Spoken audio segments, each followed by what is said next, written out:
ಸಂಸದ ಪ್ರಜ್ವಲ್ ರೇವಣ್ಣ ವಿರುದ್ಧ arrest warrant 42ನೇ ACMM ಕೋರ್ಟ್ನಿಂದ ಮಹತ್ವದ ಆದೇಶ. ಸ್ವದೇಶಕ್ಕೆ ಮರಳಿದ ಕೂಡಲೇ ಪ್ರಜ್ವಲ್ ರೇವಣ್ಣ ಬಂಧನ.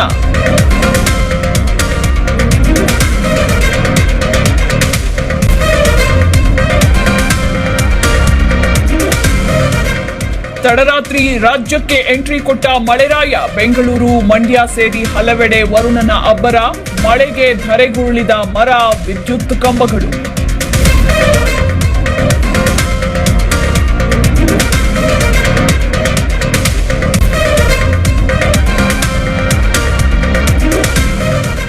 ಬೆಳ್ಳಂಬೆಳಗ್ಗೆಯೇ ಪ್ರಯಾಣಿಕರಿಗೆ ಶಾಕ್ ಕೊಟ್ಟ ನಮ್ಮ ಮೆಟ್ರೋ. 20 ನಿಮಿಷಗಳ ಸ್ಥಗಿತದ ಬಳಿಕ ಮತ್ತೆ ಆರಂಭ.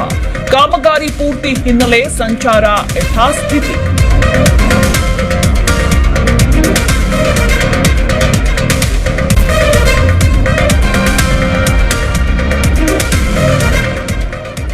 ಆರ್ಸಿಬಿ ರುದ್ರ ತಾಂಡವಕ್ಕೆ ದಿಕ್ಕಾಪಾಲಾಗಿ ಓಡಿದ ಯೆಲ್ಲೋ ಆರ್ಮಿ. 27 ರನ್ಗಳಿಂದ ಗೆದ್ದು ಪ್ಲೇ ಆಫ್ಗೆ ನುಗ್ಗಿದ ಕೆಜಿಎಫ್ ಪಡೆ. ರೋಚಕ ಹಣಾಹಣಿಯಲ್ಲಿ ಸೋತು ಹೊರಬಿದ್ದ ಸಿಎಸ್ಕೆ.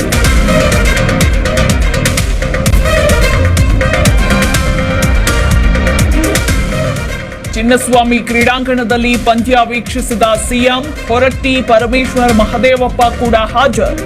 ಟ್ವೀಟ್ ಮಾಡಿ ಶುಭ ಹಾರೈಸಿದ ಡಿಸಿಎಂ ಡಿಕೆಶಿ.